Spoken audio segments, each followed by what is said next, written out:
Hey, I'm Calvin Wilburn with First Mind K9, and this topic is on why I like bad dogs.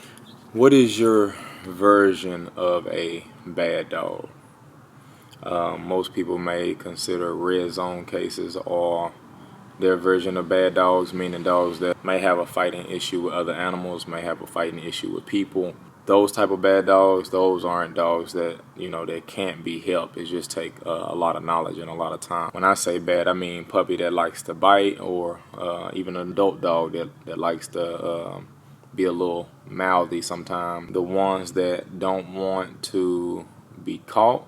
The dog that may roughhouse with the other dog that's initiating the game of play. One that doesn't like to listen. It sees that you're trying to communicate with it, but he would rather do his own thing. That's the bad dog that I'm talking about. I love these type of dogs.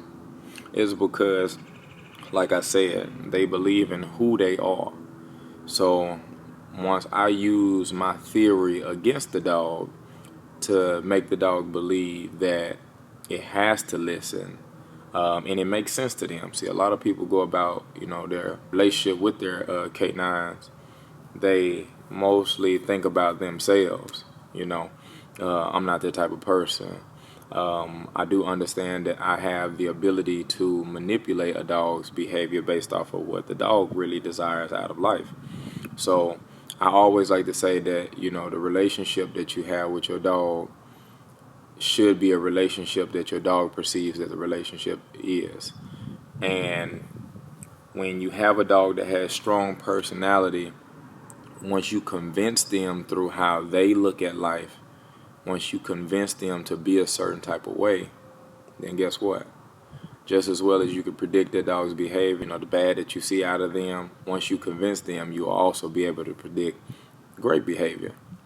I've seen this time after time with young dogs in the program where the people think, oh, they just so bad, they so bad, they do this, they do that, they know what they're doing. Well, I really love that, because once they go through the program, they start to realize how they're receiving their survival and comfort. These dogs turn out to be really well obedient, because they take that same state of mind that they've done for themselves, and they just apply what you teach them, especially if you're a happy-go-lucky, energetic trainer.